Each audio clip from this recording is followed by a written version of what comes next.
Welcome to episode 34 of the Decision Dividend, where logic meets life and investing. This is with Pat Collins, CEO of Greenspring Advisors, me, Marcus Schaefer, Director of Growth here.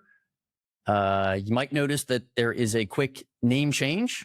That's just to better reflect kind of what we talk about on these shows. And it also kind of, I think, leads really nicely into the episode today, which before we talk about, hey, show's title is about decisions.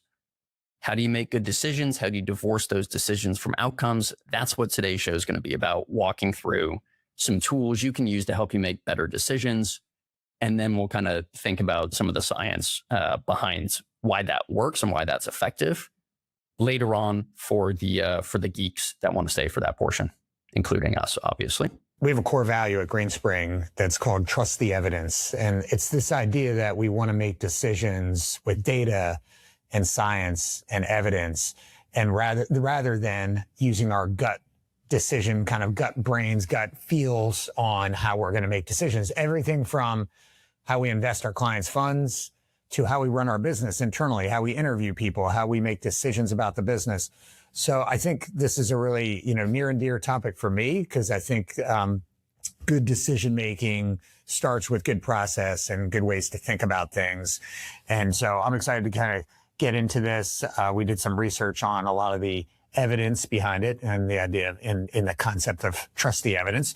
So yeah, I'm excited to get into this. You bring up this amazing point. It's about trusting the evidence, but this stuff is really helpful for us. One of our other core values is about mastering our craft. And some of this is, hey, it's a good check. Are we doing these things to help present data and the evidence in a way that helps somebody make a decision? And in a lot of these cases, when dealing with money, these could be very high stakes decisions. And one of the things that when the stakes of a decision get higher, there's this hurdle rate to actually an inertia you have to overcome to make a decision.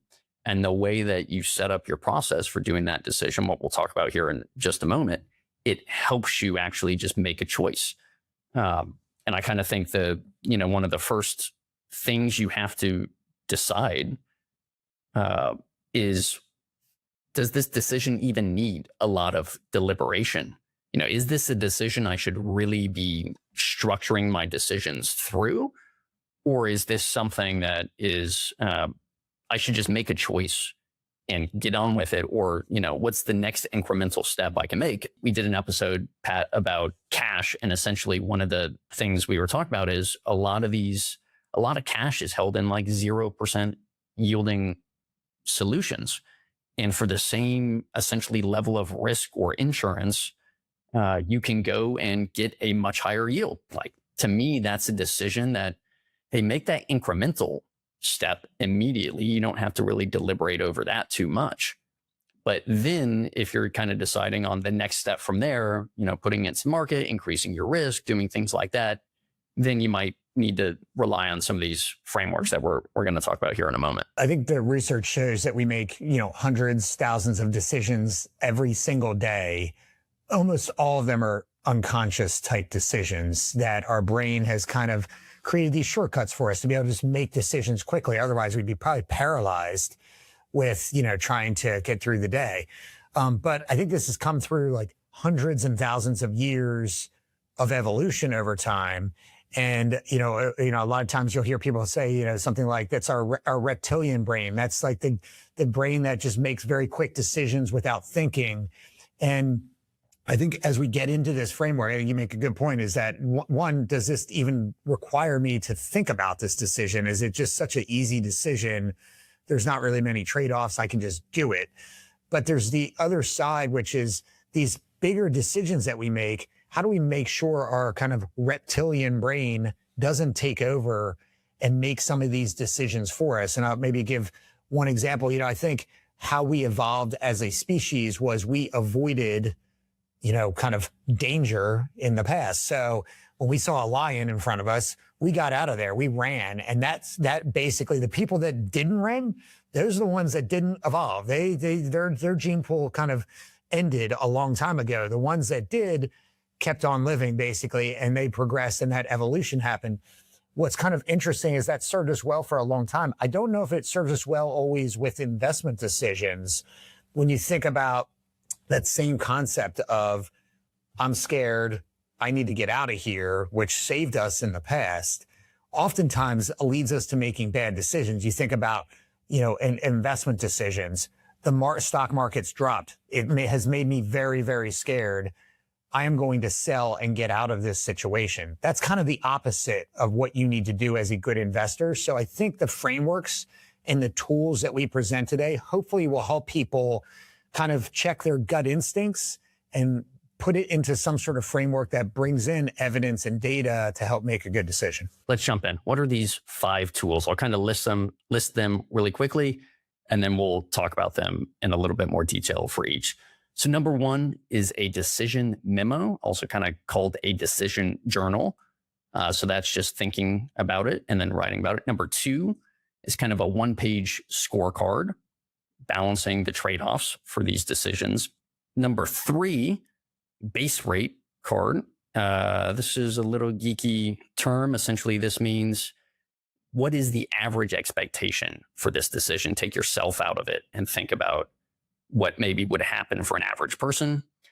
Number 4 is what we'll call like an if-then execution rule. So these are kind of guardrails around your decision-making process. And then number 5 is, can you make these decisions by defaults? This is also called precondition or precommitment decisions. All right, so Pat, maybe we'll start with kind of a decision memo. So this is thinking about, hey, you're going to make, say, an investment decision. How do you write why you're making this decision? What's the evidence supporting it? How do you give something that's kind of this pre-mortem, here's my expectation, here's why. And the reason you want to do that is because if you write this down in advance, 1, it helps you have confidence in the decision you're making. But then 2, it gives you something to look back on that's going to divorce the decision from the outcome. And it kind of helps ground you. And we'll talk a little bit later around why that's really important. We do this. I think about how we work with our clients. And one of the things that we always do is we take notes throughout every meeting and we put them into our internal systems. And then as advisors meet with their clients upcoming, they review past meeting notes to just look at what decisions were made. Why do we make them? Do we need to revisit them now? If you work with institutional clients, which we do, they often require meeting minutes that are published for the whole committee to review. And it's also a very interesting way to go back and basically evaluate decisions that were made. Obviously, you will have the hindsight kind of bias when you look at that. You can say, okay, a year from now, we're going to go back and look at this. And I think that's a helpful tool. But just documenting your decision making, it doesn't have to be a 2-page memo. It could be something as simple as sending an email to yourself saying, hey, here's why I'm making this decision. Or, writing a note somewhere where you can go back and find it, whether that's an investment decision, a job decision. But I think being able to go audit your decision making can help maybe save you or improve your decision making in the future. If you always find that you're underestimating the risks associated with the decision, you'll be able to see that better if you can actually go back, kind of after the fact and go audit it. We'll talk about this in a little bit, but this if-then, this guardrail, that's really a helpful thing to put into these decisions, these decision memos, because then you can see when you're breaking a potential guardrail. We'll talk about that in a moment, but it's also helpful to delineate, if you're picking an investment and it's based upon performance, write that down. All of our disclosures say don't do that. Write that down. If you're making a decision off of a fact sheet from something that, a broker did, or you're looking at an annuity and somebody provided you this annuity statement. And if that is your decision memo, then I think you also have to be concerned about, hey, what's the conflict of interest from these sources? Is this objective advice, and trying to control for that? And things like this they just help you do that. The next framework is this kind of one-page scorecard. And we kind of showed an example of this when we were talking about should you sell securities from your portfolio or should you take out a loan? There's kind of like, hey, here's the different options. Here's the trade-offs. And there's no right answer for everyone. If there was, that would be pretty easy. But take your particular decision you're thinking about, put it in to those categories and help you visualize, hey, what trade-offs am I making? And we had some good conversation with clients after that episode and just using that framework. And it helps people have confidence in their decision because they could just see everything on one visual. Rarely are there no trade-offs. You mentioned one in the very beginning of the episode of the idea that someone that has cash sitting in a checking account earning 0% that they don't need in the next, let's say, month. There's a very easy kind of no trade-off type solution or probably very low trade-off solution of moving that into an account that maybe is earning 3 or 4%. But in most cases, you mentioned making an investment in, in a mutual fund or an annuity or something like that. Oftentimes you hear the sales pitch as an investor, and all you hear is the positives, and it doesn't seem like there are trade-offs. And so I would, this process of trying to figure out kind of what are the trade-offs in the alternative decisions that I have in front of me. Sometimes it takes a little bit of work for you to go do it. I mean, one of the easiest things is just go to AI or go to Google and, let's use the annuity example and say, bad outcomes from annuities or annuity scams or things like that. And you'll find it really quick. And I think you can do that with most decisions that you're going to make. It doesn't mean that you don't make, you don't make that decision or you go in a different direction, but it's really good to understand the trade-offs before you make the decision. That leads really nicely into this third tool, which I'll use the complicated term, the base rate decision. And essentially what this means is what's the average expectation for your decision? What's the evidence say? If you took yourself out of it and you took the time period out of it and you just looked at this broadly, I'll give an example. We got an email the other day and somebody said, hey, are you going to have access to one of these new IPOs that's being talked about? Okay, well, let's think about all the different considerations for this decision. And one of those considerations are, well, first you have to understand, do we think that investing at IPO is good for investors or not? What do you need to do? You need to go back and look at the research for all the other IPOs and evaluate historically, has investing in IPOs been a good decision or not? And that helps you have this base rate to understand, hey, here's our default expectation. Now we really have to be, you really have to negotiate us off of that default expectation. You have to have something new, something specific. And it is really hard to do in the particular industry we're in, which is trying to be better than market prices in terms of forecasting future returns. That's a tough game, and the evidence says you can't do it. We're so biased with this, with our own personal experiences. I mean, to your example, I wouldn't be surprised if the person asking about that either one, read about, some spectacular IPO that happened in the past or participated in one potentially in the past. And that does create this bias of kind of, our previous experiences that we've gone through. And so again, I think it's a really good reminder that if we're making decisions based on our own personal experience, which tend to be very narrow, it might only be one or two decisions we made that worked out in our favor. And so therefore we think that that's going to be the outcome for us moving forward. Step back, look at the global set of kind of what's happened in your example of all the IPOs that have come into play, maybe all the tech IPOs that have come into play, whatever the industry is, and see what the outcome is there before you go and make a decision. I think it's a really good step. And it's not to diminish the question. The question's a good one, right? And the question is, hey, are you on top of this? Are you looking at all the opportunities? Are you taking a fresh perspective every single time? And the truth is, the answer is much more complicated than that. It's kind of going into nuance about this. I'm sure if these actually go through, we'll talk about them in more detail, but what's the free float of these? How much do we potentially already have exposure throughout other parts of the portfolio? Right? Because a lot of public companies are investing in these kind of pre-IPO companies, which means you have exposure to it already. What exposure is your portfolio just in the fact that if these companies do well, that's going to benefit all the other companies? What's the profitability like? There's all these other ones. And I say that the next tool is these guardrail decisions, this if-then execution rule, which is, okay, so first you look at the evidence in this case about, hey, what historically have IPOs done?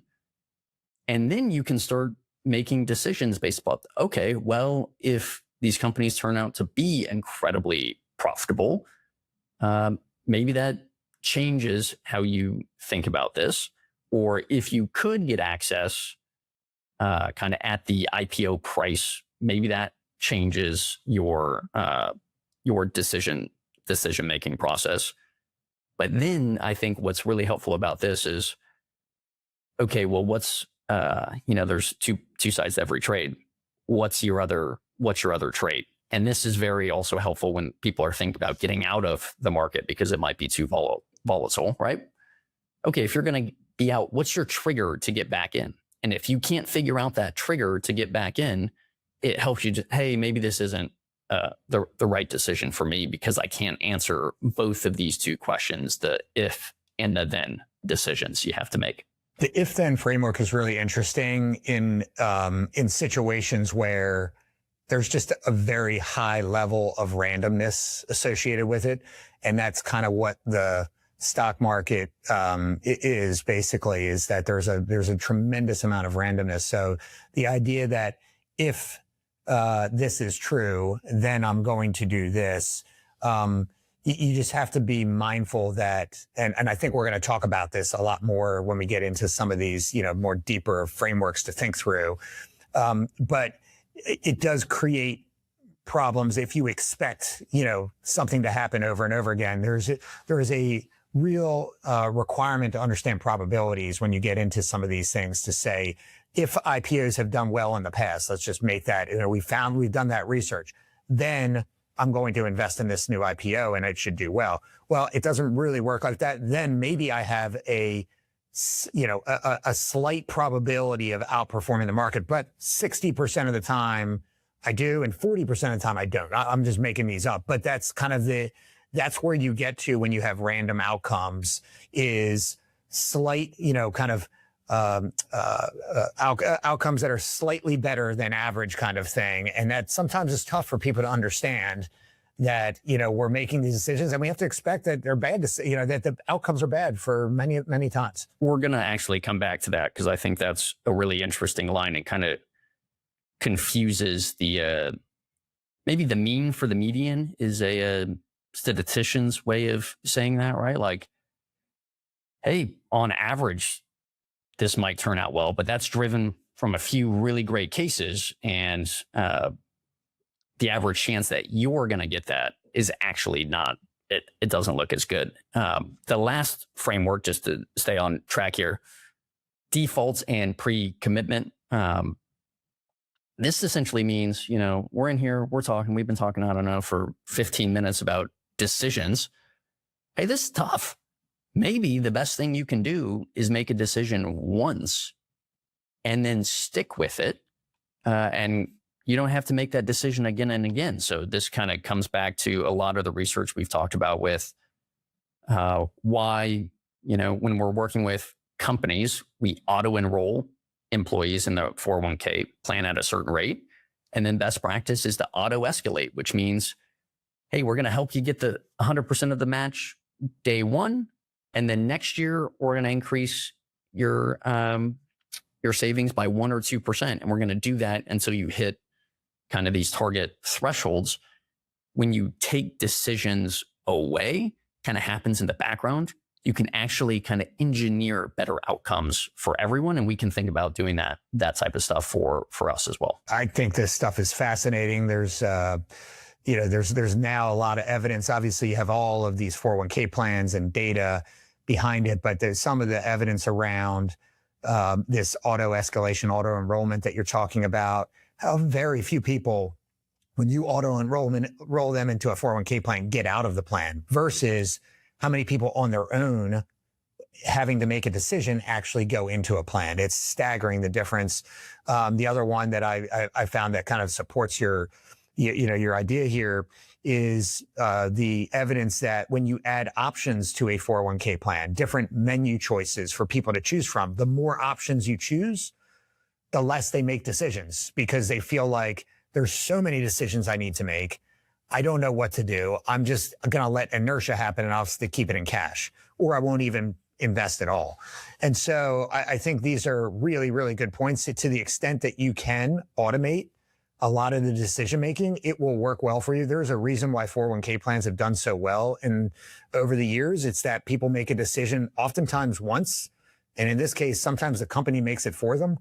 But they don't go back in. Rarely do they go make changes to it.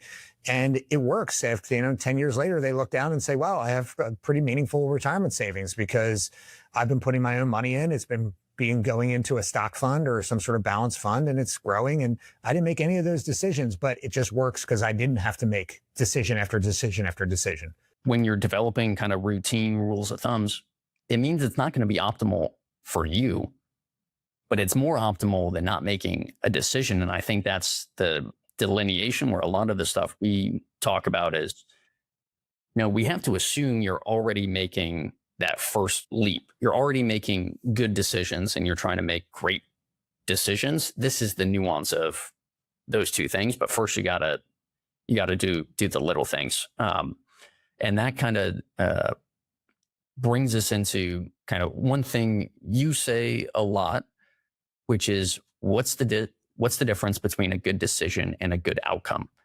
And what's really interesting is when you unpack the research, outcomes drive your perception of decisions, which means if you have a good outcome, it makes you believe you made a good decision. When in fact, if you use some of the frameworks we were talking about at the beginning, you would have said, this is a long shot. I don't expect this to happen based upon all the evidence. And so those frameworks are built around defending against this idea, which is kind of this self-reinforcement loop where you make a decision and the decision's not that great. And we'll talk about how to understand that, but the outcome's great. And now you're making new decisions in the future based upon a belief that you made a great decision in the past. So just divorcing decisions from outcomes is really helpful and really hard because we're fighting some of those behavioral tendencies you were talking about earlier. I mentioned before about randomness, and this really, really gets into probabilities and statistics because, I have two boys that just got home from college and they were taking finals. And, when you think about taking a test, there's not a lot of randomness to the answers to those tests. There's a right and a wrong answer. And if you study, you make good decisions by studying and whatnot, you're going to get a good outcome. It's less, impactful, this framework, for something that is kind of got a known outcome to it. But when you come into things like investing, where there's so much randomness to it, you can, to your point, you can make really, really bad decisions. You can put all of your money in one stock, and we all know that's a bad decision. But you can get a good outcome. And to your point, that the research is fascinating, that people will then look backwards and basically judge that decision as being a good decision solely because of the outcome. And that's not really the right way to look at it. So I think if we take that mindset, it gives us a little bit of grace even when we invest to say, you know what, I know it's not always going to work out perfectly. And I know that from the probabilities. I know the stock market goes down 1 out of every 3 years. So if I'm trying to pick stocks, or if I'm investing in the stock market, let's just say, Yeah, if I consider a bad outcome to be losing money over a 1 year stretch, okay, I recognize that that's going to happen. I still think the decision is good to invest in the stock market because 2 out of every 3 years and over the long term, stock market's going to be positive. So I do think that it's just so important to give yourself some grace when you know the probabilities. Understand, did I make a good decision? Those 5 tools that you mentioned in the beginning can help you decide, am I making a good decision here versus just kind of rolling the dice. I had a friend who just turned 50 and decided they wanted to go to Atlantic City for a night to go see a show. And, we all stopped by and played some blackjack. And, there's a lot of parallels to this with gambling. There's certain things like in blackjack that you do to increase your odds.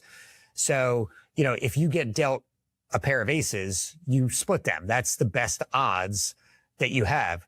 So that's a good decision that you make, but that doesn't mean you're going to win those hands. It means that you have a higher probability, but you might lose.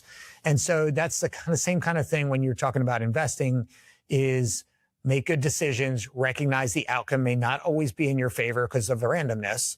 But over time, if you do this over and over and over again, you're putting yourself in a very, very good position to have a good outcome over time. One of the ways you could kind of take this and turn it into a practical framework is it's like a 2x2 kind of decision, right? Which is for decisions, there are typically 2 things you can do. You got to narrow it down to 2 choices. So I'll call it good decision, bad decision, or yes, no, depending on, you might not know. And then the other axis is the outcome. What are the potential outcomes if you make these decisions? And when you put like investment considerations through those lenses and you're say, hey, I want to do a single stock with big upside and big downside, or I want to do diversified stocks. And when you run the math, it says like, hey, how much of my life is really going to change if I hit it big on this singular investment? It's like, well, you got to understand what's the top and what's the bottom, what's the likelihood of those. And then, it just kind of helps people think through like playing it safe a lot of times is a good decision. Being simple in most cases is a good decision. If you go back to the, should you sell securities or take a loan out for your portfolio? Most of the time, the outcome we come to is the simple decision ends up being way better for most people. But to have confidence to make that simple decision, you have to look at all the complex things to know, hey, every stone was unturned. That's great. But I'm now more confident that, yeah, being simple is a better outcome. This has even further reaching kind of implications than just investing too. I mean, it's still maybe in the financial realm, but things like, maybe you're deciding about a job and you're in a current job now with very little upside, but get paid really well. And the other alternative is I could go to take a lower paying job that has lots of upside, lots of learning, career progress, things like that. And, how do you make that decision? Well, obviously you want to weigh all of those variables, again, using some of the tools that we mentioned before, but you could have a bad outcome. Let's say you decide I'm going to stay in the job that I'm at. I think it's worth it. You could look at that later and maybe you made the right decision for all the reasons that you weighed.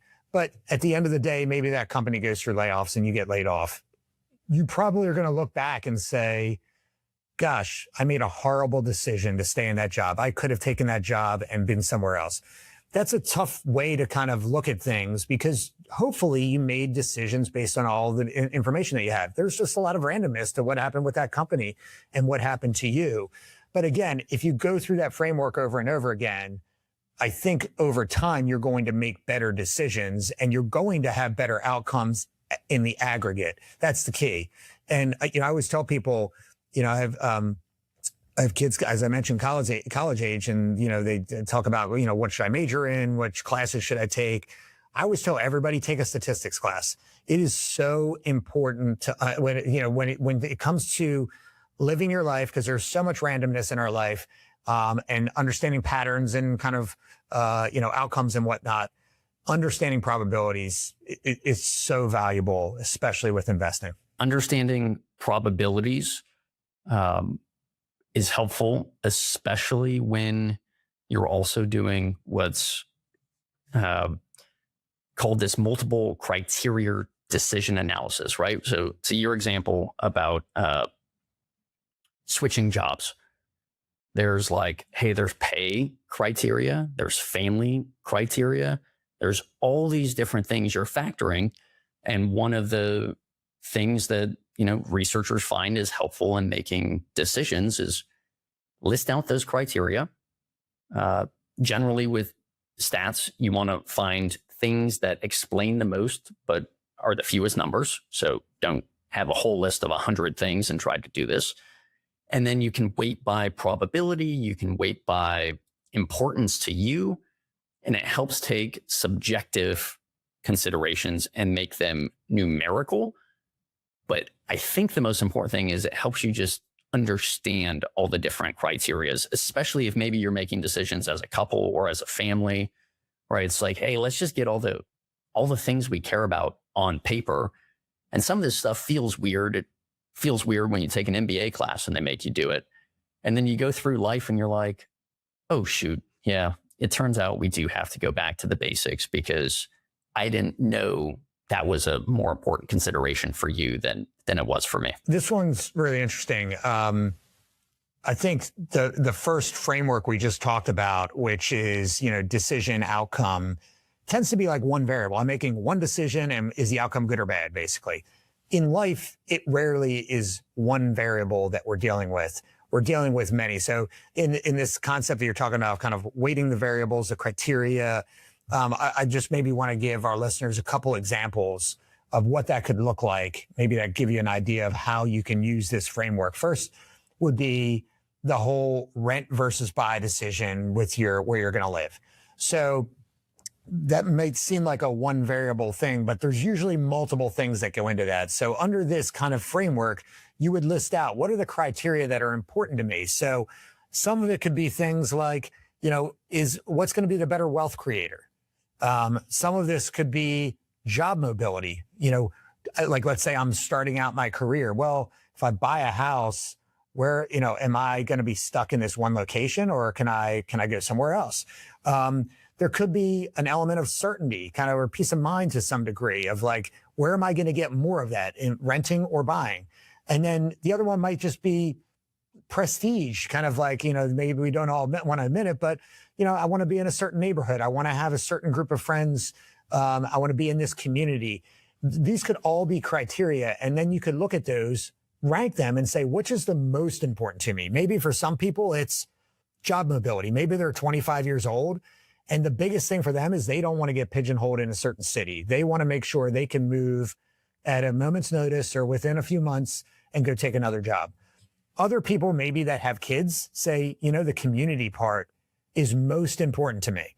So you would weight those, and then you would come back and you would say, okay, of both of these options, how would I rank them?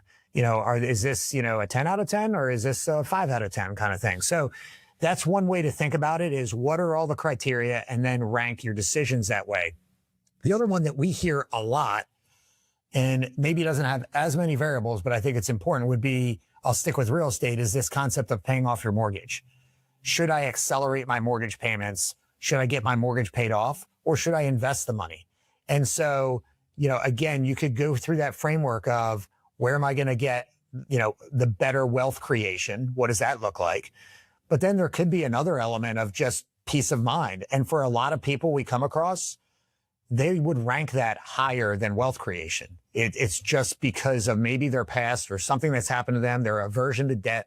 And they would say, I understand that, wealth creation is important, but I'm going to rank that lower than peace of mind for myself because of whatever it is, their past, their just overall feeling, risk aversion. And so that it doesn't always have to be about, when you use this framework, optimizing the most amount of money. It's really about optimizing kind of your utility or the value you get in making these decisions. And sometimes it doesn't always mean money. It could be, like I said, it could be peace of mind. It could be community. It could be prestige. These are all things that are still important for a lot of people. It's so interesting because a lot of times the questions we get are, hey, financially, what's the best decision?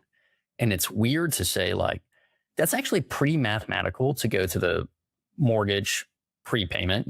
I just have to ask a few clarifying questions about your situation. And if you've done a financial plan, I probably already have all of those. And I can tell you mathematically, here's the decision. And then somebody's like, yeah, you didn't answer my question. So it's a lot of it. It's just an interesting juxtaposition that in some cases, the things you can quantify, they're easy. And you want to have conversations over the difficult decisions. Hey, should I retire in a different state because taxes are lower? Okay, we can run your tax return through a different state. We could forecast the different projections and say, here's what it would have looked like to move there. Here's how much we think you'd save. Here's some other considerations we know of because we work with people in that state. And then it's, hey, we also have people that have done this. And, most of the conversation's less about the dollars and more about the sense, the feel. And it leads to this next thing, which is, these are all the complicated terms: reference class forecasting, outside view, base rates. I think a lot of this goes back to, you were talking about it before we jumped on, Pat, but one of the past episodes we did on behavioral finance, because these are saying, remove yourself from the equation and think about the average person or the average result. What was that? And this is a key thing because we don't want to do it. It's just really, really hard for people to do this. We always bring our personal circumstances to our decision making. All of our experiences have shaped the way we think about the world, the way we think about investing, planning for the future. So to the extent that you can take your own personal bias out of it, the better probably decision makings you're going to get. I'll use just one example here. I have many examples we can talk about for this, but we had a client recently, a newer client who said, hey, what I'm looking for is, from a return perspective, is to have a 5% real return, but very, very conservative. And that has kind of been the case over the last 10 years. That's what we've experienced basically. And so for him personally, they basically have had that experience over the last few years. And so I thought that's a reasonable expectation. They didn't kind of go back and look at the broader set of what's actually been the real return of stocks and bonds over time. And the real return of stocks, and when I say real return after inflation, has been about 6% over the last 100 years or so. And so when you look at that, if you want a 5% real return, especially after you pay fees and expenses and taxes and things like that, you're going to have to invest almost all your money in the stock market, which it doesn't feel very conservative to most people. So again, it's just one of those things where we're using our own personal experiences to make a decision without looking at the broader set. And so I think that's an important kind of aspect to say, am I looking at the whole picture here, or am I just using my own personal experience to make a decision? We especially see that because we all live in America and our stock market has been amazing. That 6% number, the moment you say, well, what if I was born in any other country and I had the same exact beliefs that I have about America, but now I'm born in Europe or I'm born in South America and I feel the same way about my country, what would my realistic expectation about future stock market returns be? And they're all way lower than the US.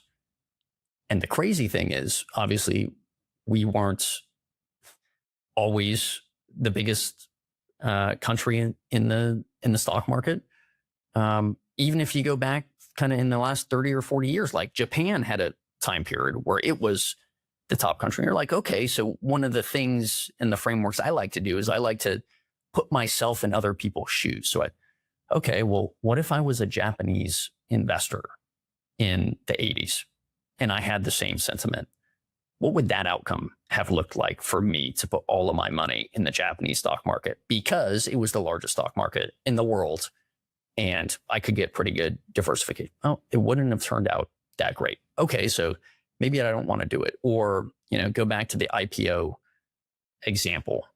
What are all the different other lenses that these companies are positively affecting my life for? Do I really need to add more concentration to this bet that seems like it's actually powering a lot of other maybe I don't need more concentration. Maybe I need more diversification. So this concept of trying to put yourself in other people's shoes, it turns out these ancient proverbs are actually really, really helpful. One of the things, it's going to sound funny, but one of the things I think is like one of the worst things that can happen to an investor is that they have some early success picking stocks.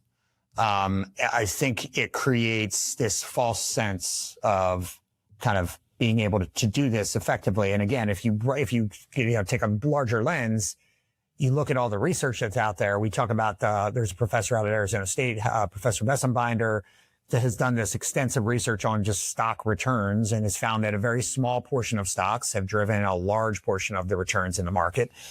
But I think that is hard for people to understand if they've had some success early. Like, well, I picked Apple in 1997, and I've made a ton of money on it. I look back at my own personal experience. The first stock I ever bought was in the late 90s. I was just graduating college, basically. And if anybody remembers the late 90s, it was the tech boom. And it went up several 100% in the first few months that I bought it. And then it proceeded to go bankrupt. And I lost all of my money. And now, thankfully, it wasn't a lot of money. You might look at that and say, oh, what a horrible outcome that you had. This is kind of a funnier part to it, too. I actually look at this. I made a bad decision, and I had a bad outcome. But maybe this is a little bit different than wrinkle in the framework. I actually look back on that now and say I made a bad decision, and I ended up having a really good outcome. And that is that it taught me that picking stocks is very, very hard to do. It made me aware of my overconfidence.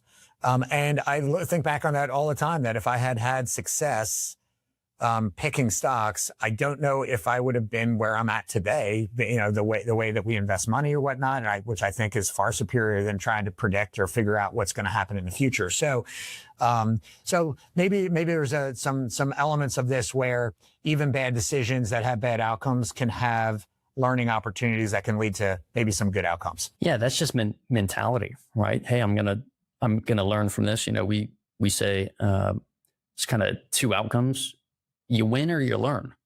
That should be your framework. It's not you win or you lose. You win or you learn, and hopefully you're good enough to do both. You can win and you can learn, but learning leads to winning. It's actually, I think, more challenging to learn while you're winning, but maybe that's a discussion for another day. Pat, I don't know if I could think of anything else to top that wisdom from you at the end. Well, I appreciate that. I think this hopefully it was helpful for listeners, just to give you some more frameworks to think about. Again, we believe that if we can help people make better decisions, it won't always lead to better outcomes, not every single time, but over time, it will lead to really good outcomes if you follow this over and over and over again over a long period of time. So hopefully some of these frameworks are helpful for you. And if you have any questions you want to talk about it, feel free to reach out to us. Absolutely. Yeah, it's a good reminder for us to, as we look at this stuff, like, hey, are we helping people make decisions? Are we presenting the information they need to make a confident decision in a clear and straightforward manner? And so it's a challenge for us too. And we'll work on it right now. Thanks, Pat.